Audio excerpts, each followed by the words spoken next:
ত্রিপুরাবাসী এইবার যে বন্যা উপভোগ করব, তার মধ্যে গত সোমবার এবং মঙ্গলবার শান্তিবাজার এত বেশি প্লাবিত হয়েছে, সমস্ত দোকানে জল ঢুকেছে এবং ব্যবসায়ীদের মালামাল ক্ষতিগ্রস্ত হয়েছে এবং রাস্তার উপর দিয়ে জল গড়িয়েছে এবং সমস্ত দোকানে প্রায় জল ঢুকে জিনিসপত্র নষ্ট হয়েছে। এবং শান্তিবাজার মার্চেন্ট কমিটি আমরা সমস্ত দোকানে গিয়ে অবস্থা দেখে আমরা চিন্তা করলাম যে এই ক্ষতিগ্রস্ত ব্যবসায়ীদের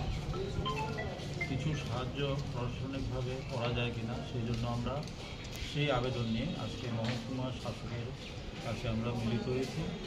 এবং ব্যবসায়ীদের প্রতির একটা বিবরণ নাম সহ লিখে আমরা ডেপুটেশন দিয়েছি। দেখা যাক প্রশাসন কতটা সহায়তা করে। আমরা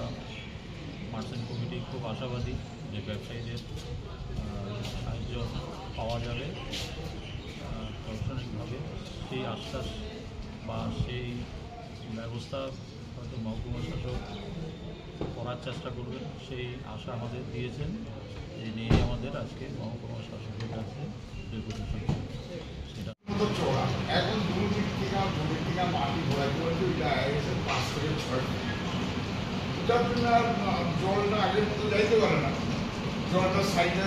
জল জমা থাকে, যার জন্য ক্রমান্বয়ে বৃষ্টি হচ্ছে, জল এবার ওভারফ্লো হয়ে নদী ছাড়া ভগবান থেকে জলগুলো এদিকে